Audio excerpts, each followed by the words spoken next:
గెలుస్తాడు. సోనియమ్మ దిగనతోని రాహులన్న సైనికుడయ్యి రథపడుకై యుద్ధం చెయ్య సిద్ధమాయే రేవంతన్న. మూడు రంగుల జెండా పట్టి సింగమోలే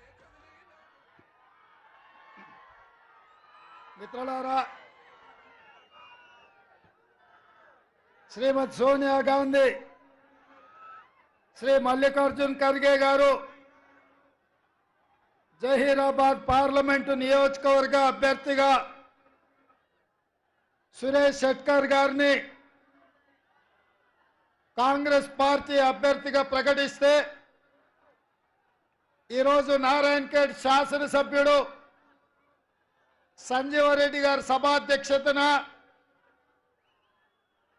ఈ జహీరాబాద్ జనజాతర కార్యక్రమాన్ని ఏర్పాటు చేస్తే ఈ కార్యక్రమంలో నాతో పాటు ముఖ్య అతిథులుగా మీ పార్లమెంట్ ఇన్ఛార్జ్ నా మంత్రివర్గ సహచరుడు దామోదర్ రాజ నరసింహ గారు,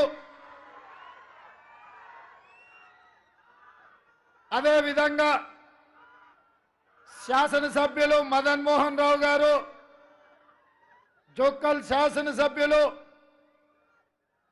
లక్ష్మీకాంతరావు గారు, ప్రభుత్వ ప్రత్యేక సలహాదారు మహమ్మద్ అలీ షబీర్ గారు, మాజీ మంత్రివర్యులు పెద్దలు మండవ వెంకటేశ్వరరావు గారు, మాజీ శాసనసభ్యులు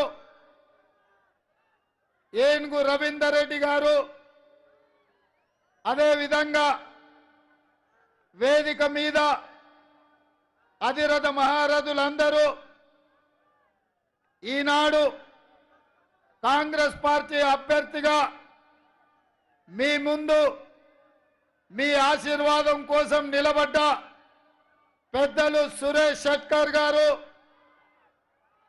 జిల్లా పార్టీ నాయకులు, ఏఐసిసి కార్యదర్శి గారు, మండల పార్టీ అధ్యక్షులు, గ్రామ శాఖ అధ్యక్షులు, ప్రాణ సమానులైన కాంగ్రెస్ పార్టీ కార్యకర్తలందరికీ కూడా మనస్ఫూర్తిగా నమస్కారాలు తెలియజేస్తున్న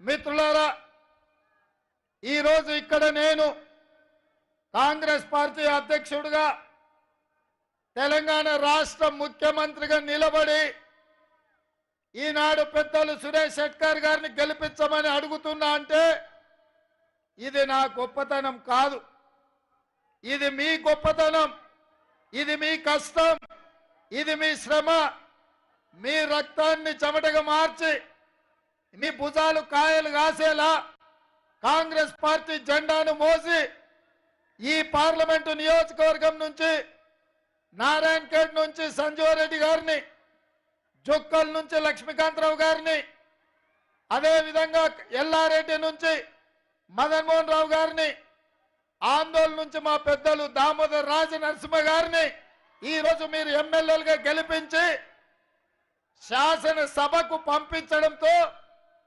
ఈనాడు తెలంగాణ రాష్ట్రంలో ఇందిరమ్మ రాజ్యం వచ్చింది, ప్రజాపాలన తెచ్చింది.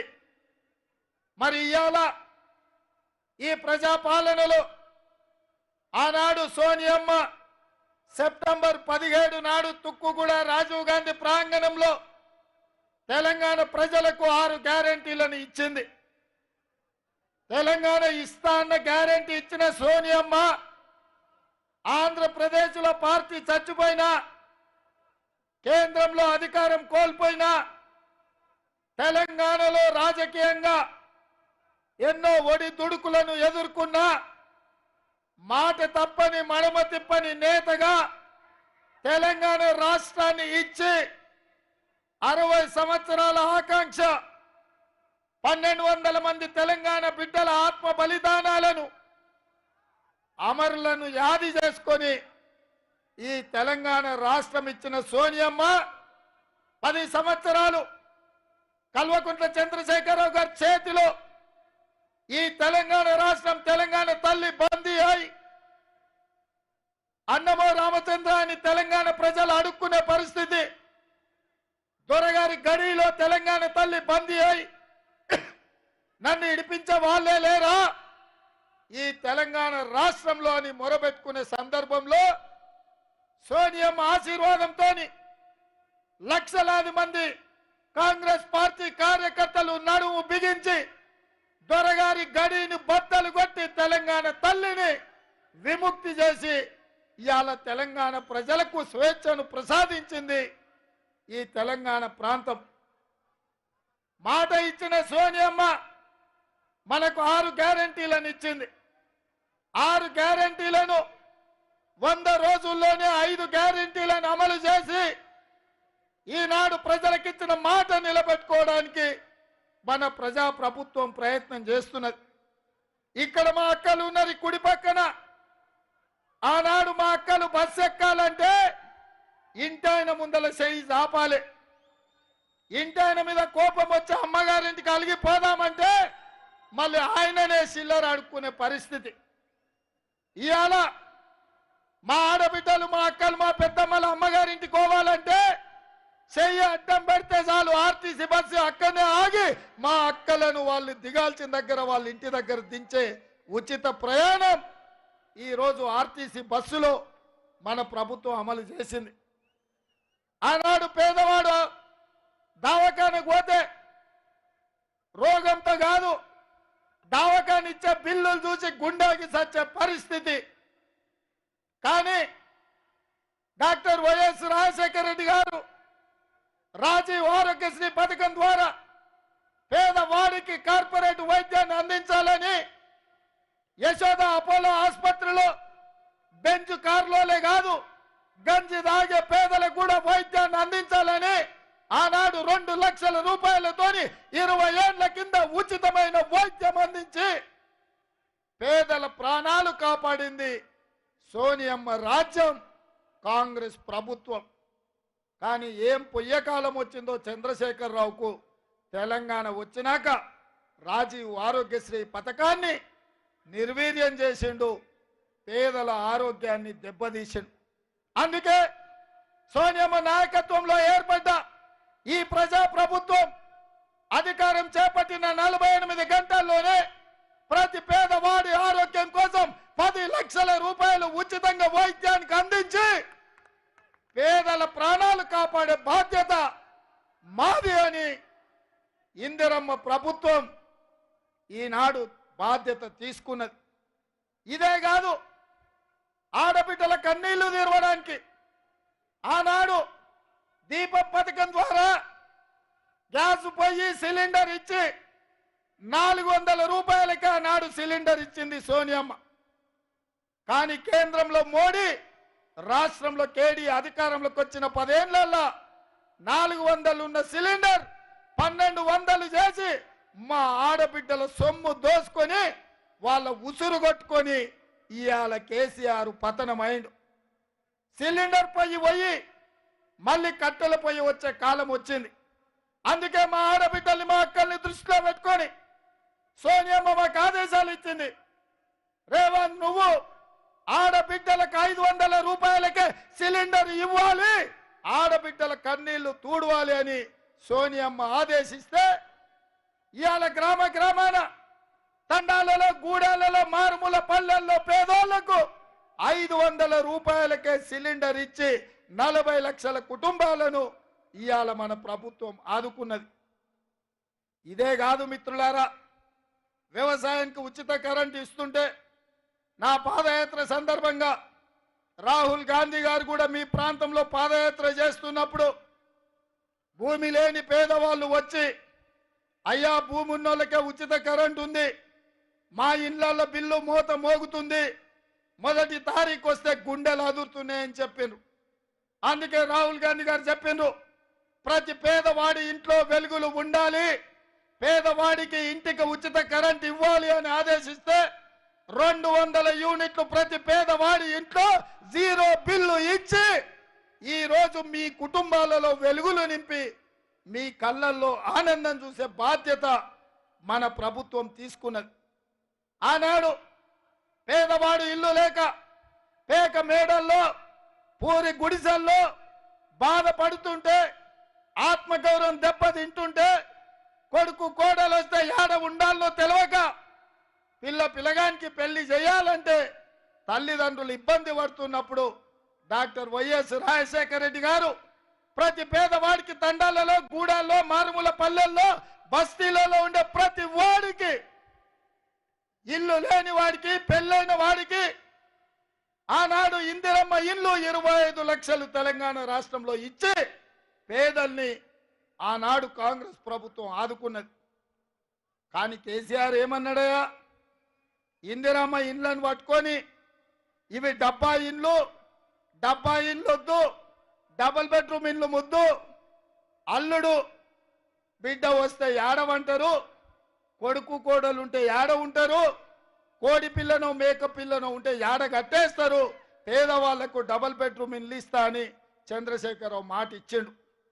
నేను అడుగుతున్నా, ఇక్కడికి వచ్చిన వేలాది మందిని మా అక్కల్ని అడుగుతున్నా, మీకెవరికైనా డబుల్ బెడ్రూమ్ ఇల్లు వచ్చిందా? మీకెవరికైనా డబుల్ బెడ్రూమ్ ఇల్లు ఇచ్చిందా? ఆ సన్నాసి ఇల్లు ఇవ్వలేదు, మీ సంసారాలను చూడలేదు.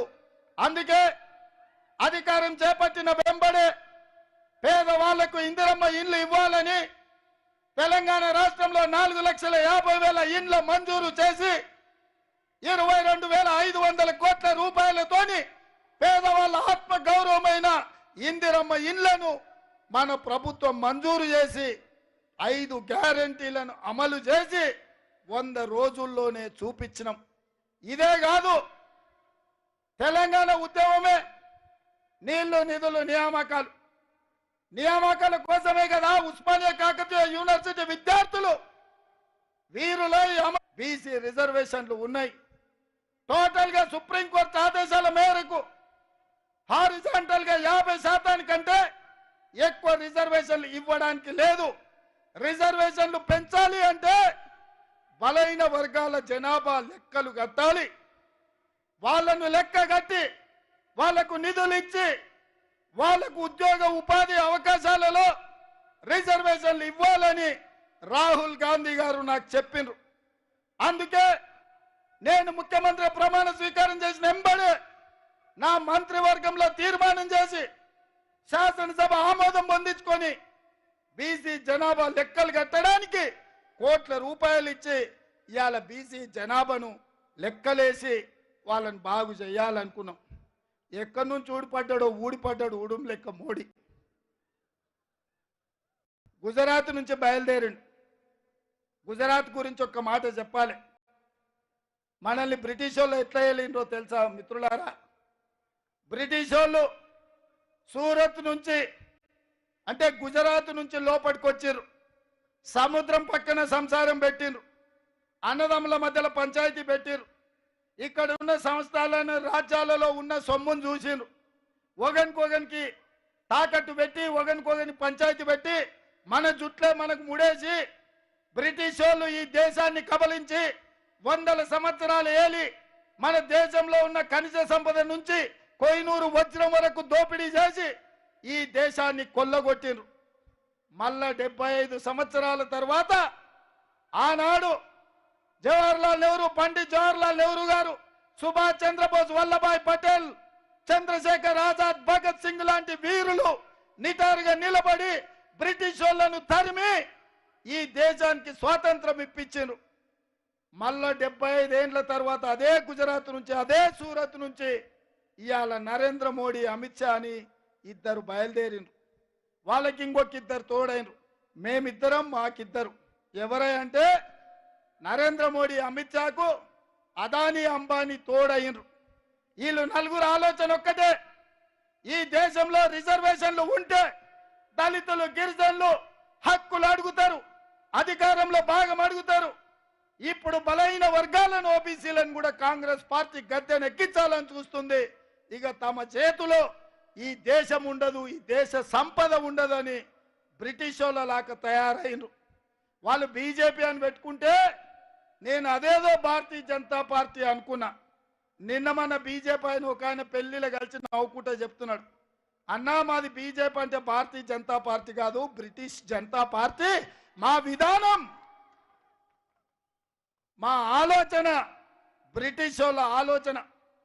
జాతుల మధ్య, మతాల మధ్య, ప్రాంతాల మధ్య, భాషల మధ్య, మనుషుల మధ్య చిచ్చు పెట్టాలి, విభజించాలి, గద్దెనెక్కాలి, దేశాన్ని దోసుకోవాలి. ఇదే విధానం. అందుకే ఇవాళ భారతీయ జనతా పార్టీ 400 సీట్లు అడుగుతుంది. మా దామన్న స్పష్టంగా చెప్పిండు, ఎందుకు కావాలనే 400 సీట్లు? రాజ్యాంగాన్ని సమూలంగా మార్చాలి. రాజ్యాంగం ద్వారా డాక్టర్ బాబాసాహెబ్ అంబేద్కర్ ఇచ్చిన రిజర్వేషన్లను రద్దు చేయడం ద్వారా దళితులను, గిరిజనులను, బలైన వర్గాలను అనదొక్కి బానిసలుగా వాళ్ళ చెప్పు చేతల్లో పెట్టుకోవాలనే కుట్ర జరుగుతుంది. ఆ విధానంలోనే మొన్న జరిగిన పార్లమెంట్లో రైతు వ్యతిరేక నల్ల చట్టాలను తెచ్చి మన తాత ముత్తాతల నుంచి వచ్చిన మన ఆస్తులు, మన వ్యవసాయం, మన సాంప్రదాయాన్ని అదాని, అంబానీ, అమెజాన్లకు తాకట్టు పెట్టి మన భూముల్లోనే మనము బానిసలుగా, వాళ్ళ చేతుల్లో కట్టు బానిసలుగా వెట్టి చాకిరి చేయాలని చట్టాన్ని తెచ్చారు. కానీ హర్యానా, పంజాబ్, ఉత్తరప్రదేశ్, బీహార్, రాజస్థాన్ నుంచి లక్షలాది మంది రైతులు ఢిల్లీ సరిహద్దు మీద, ఢిల్లీ మీద దండయాత్ర చేసి 16 నెలలు మండు టెండల్లో, మంచు కొండల్లో కూడా నిటారుగా నిలబడి నరేంద్ర మోడీతో కొట్లాడి మోడీ మెడలు వంచి రైతు వ్యతిరేక నల్ల చట్టాలు ఉపసంహరించుకొని రైతాంగానికి నరేంద్ర మోడీ క్షమాపణ చెప్పాల్సిన పరిస్థితి తెచ్చిండు. రైతులకు మోడీ క్షమాపణ చెప్పిండు. కానీ మోడీ కాలనాగులా అంటోడు, తోక దొక్కితే ఊకునే టైపు కాదు. పగ పెట్టుకుంటాడు, పగ పడతాడు, ఎక్కడున్నా ఇడవడు. అందుకే ఈ ఎన్నికల్లో ఎట్లయినా 400 సీట్లు గెలవాలి, రాజ్యాంగాన్ని సమూలంగా మార్వాలి, ఈ దేశంలో ఉండే రైతులను అదాని, అంబానీలకు బానిసలుగా మార్చాలి, ఈ దేశంలో ఉండే దళితులు, గిరిజనుల, బలైన వర్గాల రిజర్వేషన్లు రద్దు చేయాలని కంకణం కట్టుకొని బయలుదేరిండు. మిత్రులారా, ఇవాళ మీరు ఆలోచన చేయండి. 10 ఏళ్ళు గజ్వేల్ కేడి రాష్ట్రాన్ని ఏలిండు, 10 ఏళ్ళు ఢిల్లీలో మోడీ రాజ్యం ఏలిండు. వాళ్ళు చేసిన అన్యాయం, వాళ్ళు చేసిన దుర్మార్గం 140 కోట్ల మంది ప్రజలు చూసిండ్రు. 100 రోజుల్లో 5 గ్యారంటీలను అమలు చేసిన మనల్ని వాళ్ళిద్దరు కలిసి ఓడించాలంటారు. వాళ్ళ ఆలోచన ఏందో ఒక్కసారి ఆలోచన చేయి. 10 ఏళ్ళు దేశ ప్రజల్ని పట్టి పీడించి కార్పొరేట్ కంపెనీలకు తాకట్టు పెట్టి 60 లక్షల కోట్ల రూపాయల ఆస్తులను బిహెచ్ఎల్ నుంచి మొదలు పెట్టి 1980లో ఇందిరమ్మను మీరు గెలిపిస్తే ఈ ప్రాంతానికి ఇందిరమ్మ బిహెచ్ఎల్ ఇచ్చింది, ఐడిపిఎల్ ఇచ్చింది, బీడీఎల్ ఇచ్చింది, డిఫెన్స్ ఫ్యాక్టరీలు ఇచ్చింది, ఈసీఐఎల్ ఇచ్చింది, ఎన్ఎఫ్సి ఇచ్చింది. ఇవాళ పాత మెదకు ఉమ్మడి జిల్లా పారిశ్రామికంగా దేశంలోనే పేరు వచ్చిందంటే ఆయల్ల ఇందిరమ్మ మంజూరు చేసిన పరిశ్రమలు. లక్షలాది మంది ఈ రాష్ట్రమే కాదు వివిధ రాష్ట్రాల నుంచి వలస వచ్చినా ఇక్కడ ఉద్యోగ ఉపాధి అవకాశాలు కల్పిస్తున్నారు, హక్కున పెట్టి చూసుకుంటున్నారంటే మీ మెదకు జిల్లా గొప్పతనం, ఈ ప్రజల యొక్క మంచితనం. ఇందిరమ్మ తర్వాత మళ్ళీ ఎవరైనా మీకు పరిశ్రమలు ఇచ్చినరా ఒక్కసారి ఆలోచన చేయండి. అందుకే మిత్రులారా, ఇవాళ మీరు 10 ఏళ్ళు మోసం చేసిన ఓటేస్తారా? 100 రోజుల్లో మంచి పనులు చేసిన వాళ్ళకు మీరు అండగా నిలబడతారా? ఆలోచన చేయండి. ఇవాళ బీజేపీడు చెప్పనికేమీ లేదు. ఇక మీ దగ్గరకు వచ్చిన ఆయన బిజినెస్ పార్టీలని ఇంతకుముందే మిత్రుడు చెప్పిండు. ఆయన ఎవరా? అంగి మార్చిండు, రంగు మార్చిండు, టోపీ మార్చిండు, కానీ బుద్ధి మారిందా? బీఆర్ఎస్ నుంచి బీజేపీలోకి వచ్చిండు. నేను అడుగుతున్నా మా మెదక్ నారాయణ ఖేడ్, మా కామారెడ్డి, ఎల్లారెడ్డి, బాన్సువాడ, జుక్కల్ మిత్రులను, ఆందోళన సోదరులను నేను అడుగుతున్నా, అంగి మార్చినా, రంగు మార్చినా, ఆయన ముఖానికి మసి ఊసుకొని మీ దగ్గరకు వచ్చిన బిజినెస్ పార్టీలను మీరు గుర్తుపట్టారా? 10 ఏళ్ళు మీ ఎంపీగా ఉండి పార్లమెంట్లో ఒక్క రోజైనా మీ సమస్యల గురించి మాట్లాడిండా? సురేష్ శెట్కర్ గారు తీసుకొచ్చిన నేషనల్ హైవే ఇవాళ నేను తెచ్చినా అని చెప్పుకునే దివాలా పరిస్థితికి వచ్చింది. ఇవాళ ఒక్కటే బీఆర్ఎస్, బీజేపీ మాట్లాడుకొని గూడు పుటాని చేసి మీ దగ్గరకు వస్తున్నారు. కేసీఆర్ కు చెప్పే బీబీ పాటిల్ పోయి బీజేపీలో చేరిండు. ఎందుకంటే బిడ్డ బెయిల్కు రావాలంటే జైరాబాదులో బీజేపీని గెలిపించాలి. ఇదే ఒప్పందం చంద్రశేఖర్ రావుది. మెదక్ పార్లమెంట్ అడిగితే గాలి అనిల్ కుమార్ను తీసుకొచ్చి జైరాబాద్ ఇచ్చిండు. పాపం గాలికి పోయిండు. తెలిసిన వాళ్ళకి చెప్పుకొని ఏడుస్తున్నాడంట. ఆ జైరాబాద్ ఏడుంది, నేను ఏడికి పోవాలి, ఎవడు అడిగేటోళ్ళు లేడు, ఎవడు చెప్పేటోళ్ళు లేడు, ఏం చెప్పాలని పాపం గాలి అనిల్ కుమార్. ఇవాళ గాలి అనిల్ కుమార్ని అన్యాయం చేసి జైరాబాద్ ప్రజల్ని మోసం చేసి బిడ్డ బెయిల్ కోసం జైరాబాద్లో బీజేపీని గెలిపించడానికి ఇవాళ చంద్రశేఖరరావు కంకణం కట్టుకున్నాడు. నేను అడుగుతున్న మిమ్మల్ని, రాబోయే 10 ఏళ్ళు మన ప్రభుత్వం అధికారంలో ఉంటుంది. మీకు ఇండ్లు ఇవ్వాలన్నా, పెన్షన్ ఇవ్వాలన్నా, బసవేశ్వర సంగమేశ్వర ప్రాజెక్టు కట్టాలన్నా, మీకు ఐటీఐ మహిళా కాలేజ్ ఇవ్వాలన్నా, మీకు డిగ్రీ కాలేజ్ ఇవ్వాలన్నా, మీకు లైబ్రరీ చెయ్యాలన్నా, మీ ప్రాంతంలో పేదవాళ్ళని ఆదుకోవాలంటే ఇందిరమ్మ రాజ్యానికి కాంగ్రెస్ పార్టీకి అండగా నిలబడండి సోదరులారా. మన ప్రభుత్వం వచ్చి సరిగ్గా 5 నెలలు కూడా కాలే, ఇంకా 4.5 ఏళ్ళు మనమే ఉంటాం. మన ప్రభుత్వంలో పేదలకు మేలు చేయాలి. సురేష్ షెట్కర్ గారు మీకు తెలుసు, ఎవరైనా ఎక్కడైనా శత్రువు కూడా 1 రూపాయి అడిగిందని చెప్పగలడా? ఇంతకంటే నిజాయితీ కలిగిన నాయకుడు మీకెవరైనా ఉన్నారా? ఇంతకంటే మంచోడు, మెత్తటోడు, మీరు పిలిస్తే పలికేటోడు, మీకు అండగా నిలబడేటోడు, ఆనాడు హైదరాబాదు రాష్ట్ర విముక్తి కోసం నిజాంలకు వ్యతిరేకంగా రజాకర్ల కర్కశత్వానికి అడ్డంగా నిలబడి వాళ్ళ తాత కొట్లాడిండు, వాళ్ళ నాయన మంత్రిగా పనిచేసిండు. ఇవాళ 3వ తరం ఎమ్మెల్యే ఎంపీగా సురేష్ షెట్కర్ గారు పనిచేసారు. ఎక్కడైనా ఎవరైనా షెట్కర్ గారి మీద 1 పైసా ఆరోపణ ఉన్నదా? మీరు ఆలోచన చెయ్యండి. మరి ఇవాళ ఇదే కాదు, మొన్న జరిగిన శాసనసభ ఎన్నికల్లో సోనియమ్మ మల్లికార్జున్ ఖర్గే గారు సురేష్ షెట్కర్ గారికి నారాయణఖేడ్ ఎమ్మెల్యే టికెట్ ఇచ్చాడు. బీఫామైన చేతిలో పెట్టినాం. కానీ నా దగ్గరకు వచ్చి ఒక మాట చెప్పిండు, అన్నా నాకంటే సంజీవరెడ్డి అయితే బాగుంటుంది, గెలుస్తాడు, నేను అండగా నిలబడతా, నా బీఫామ్ సంజీవరెడ్డికి ఇయ్యి, నేను అండగా నిలబడతా అని వచ్చాడు. నేను అడుగుతున్న ఇక్కడ ఉన్న కార్యకర్తల్ని, ఎవరైనా ఊర్లో వార్డు మెంబర్ అయినా, సర్పంచ్ అయినా, ఎంపీటీసీ అయినా, జడ్పీటీసీ అయినా వచ్చిన అవకాశం వదులుకునే ధర్మాత్ముడు ఎవరైనా ఉన్నారా?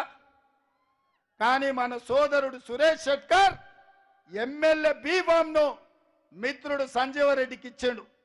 త్యాగం అంటే ఇది, మిత్రధర్మం అంటే ఇది, పార్టీకి లాయలిటీ అంటే సురేష్ షెట్కర్.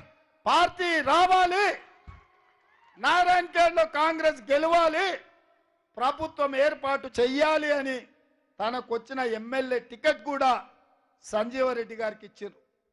మరి ఇప్పుడు చెప్పుండ్రి మిత్రులారా, నిజాయితీకి మారిపోయారు, నీతికి మారిపోయారు.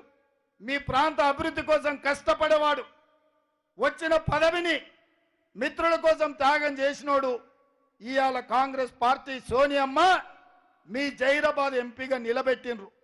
ఇవాళ మీరు అండగా నిలబడాల్సిన అవసరం ఉందా లేదా ఒక్కసారి ఆలోచన చెయ్యండి. ఇవాళ నేను మిమ్మల్ని అందరిని అడుగుతున్నా, ఈరోజు సురేష్ షెట్కర్ జైరాబాద్లో 1,00,000 మెజార్టీతో గెలవకపోతే ఈ సమాజంలో మంచి చచ్చిపోతుంది, మంచికి విలువ ఉండదు. మంచి బతకాలి, మీ ప్రాంతం అభివృద్ధి జరగాలి అంటే సురేష్ షెట్కర్ని 1,00,000 ఓట్లతో గెలిపించండి. సంజీవరెడ్డి గారు అడిగిందే కాదు, ఈ వేదిక మీద నుంచి 3 అంశాలు చెప్తున్నా. Intermediate state rank, 2nd rank, 4th rank ఎక్కడైతే వచ్చిందో అక్కడ 24x7 లైబ్రరీ కోసం నిరంతరం పిల్లలు చదువుకోవడానికి స్పెషల్ డెవలప్మెంట్ ఫండ్ నుంచి 2 కోట్ల రూపాయలు నిధులు ఈ వేదిక మీద నుంచి మంజూరు చేస్తున్నా. అదే విధంగా ఈ ప్రాంత అభివృద్ధి కోసం, ఆడబిడ్డల కోసం మహిళా ఐటీఐని కూడా ఎన్నికల కోడ్ అయిన ఎంబడే మీకు మహిళా ఐటీఐని ఇచ్చే బాధ్యత నేను తీసుకుంటా. ఇదే కాకుండా ఆనాడు ఇందిరమ్మ రాజ్యంలో మీ ప్రాంతం అభివృద్ధి జరిగింది. ఇవాళ మీ ప్రాంతంలో పారిశ్రామికలు రావాలి అంటున్నారు. నేను సూచన చేస్తున్న పెద్దలు సురేష్ షెట్కర్ సంజీవ్ రెడ్డి గారికి, మా అన్న దామన్నకు జైరాబాయి నారాయణగఢ్ ప్రాంతంలో 2000 ఎకరాల భూసేకరణ చేసి ఇవ్వండి. ఫార్మా కంపెనీలను మీకు తెచ్చి ఫార్మా క్లస్టర్, ఫార్మా విలేజ్ ను పెట్టి వేలాది మంది నిరుద్యోగ యువకులకు ఉద్యోగ ఉపాధి అవకాశాలు కల్పించే బాధ్యత నాది. మీరు భూమి అప్పచెప్పిన 30 రోజుల్లో మీకు ఫార్మా క్లస్టర్, ఫార్మా విలేజ్ మంజూరు చేసే బాధ్యత నాది అని చెప్పి మీ అందరి దగ్గర మీకు గ్యారంటీ ఇస్తున్న మిత్రులారా. అందుకే మిత్రులారా, రిజర్వేషన్లు పోవాలంటే, ఎస్సీ ఎస్టీ బలహీన వర్గాలకు అన్యాయం జరగాలంటే మీరు బీజేపీకి ఓటేయండి. దళితులు, గిరిజనులు, బలహీన వర్గాలు, మైనార్టీలు, మహిళలు బాగుపడాలంటే, నిరుద్యోగ యువకులకు ఉద్యోగ ఉపాధి అవకాశాలు ఉండాలంటే రిజర్వేషన్లను కాపాడి రిజర్వేషన్లను పెంచాలి అనంటే ఇవాళ మీరు కాంగ్రెస్ పార్టీకి అండగా నిలబడండి. మీరే నిర్ణయించుకోండి. మీ భవిష్యత్తు మీ చేతుల్లో ఉంది. మీ పిల్లల భవిష్యత్తు మీ చేతుల్లో ఉంది. బీజేపీకి ఓటేస్తే ఆ ఓటు సరాసరి ఎస్సీ ఎస్టీ బీసీ రిజర్వేషన్లని రద్దు చేస్తుంది. బీబీ పాటిల్ గెలిచిండంటే సురేష్ షెట్కర్ నేషనల్ హైవే తెచ్చిండు, బీబీ పాటిల్ కాంట్రాక్ట్ చేసుకున్నాడు. అందుకే ఆయన నేను తెచ్చిన అంటుండు. ఆయన తేలే, ఈయన తెచ్చిన కాంట్రాక్ట్ పనులు చేసుకొని పైసలు సంపాదించుకోండి. రేపు మళ్ళీ మనం ఏమన్నా ఇచ్చినా కాంట్రాక్టర్గా మారి సొమ్ము చేసుకుంటారు తప్ప మీ ప్రాంతాన్ని అభివృద్ధి పదం వైపు నడిపించే శక్తి పార్టీలకు లేదు. అందుకే మిత్రులారా, మీ అందరూ ఇంత ఆలస్యమైన సురేష్ షెట్కర్ని గెలిపించడానికి ఇక్కడ వేలాదిగా ఉండి కాంగ్రెస్ పార్టీకి అండగా నిలబడ్డందుకు మీకందరికి మనస్ఫూర్తిగా ధన్యవాదాలు తెలియజేస్తూ, మీరందరూ 1,00,000 మెజార్టీతో గెలిపించడానికి సిద్ధమేనా? సిద్ధమేనా? సిద్ధమేనా? సిద్ధమేనా? సిద్ధమేనా? సిద్ధమేనా? మా వేదిక మీద ఉన్న వాళ్ళని కూడా అడుగుతున్నా, సిద్ధమేనా? సిద్ధం అన్నోళ్ళందరూ చేయి పైకెత్తురి. మా అక్కలు కూడా ఎత్తాలి. జై కాంగ్రెస్, జై జై కాంగ్రెస్. హస్తం గుర్తుకే, హస్తం గుర్తుకే. ధన్యవాదాలు మిత్రులారా.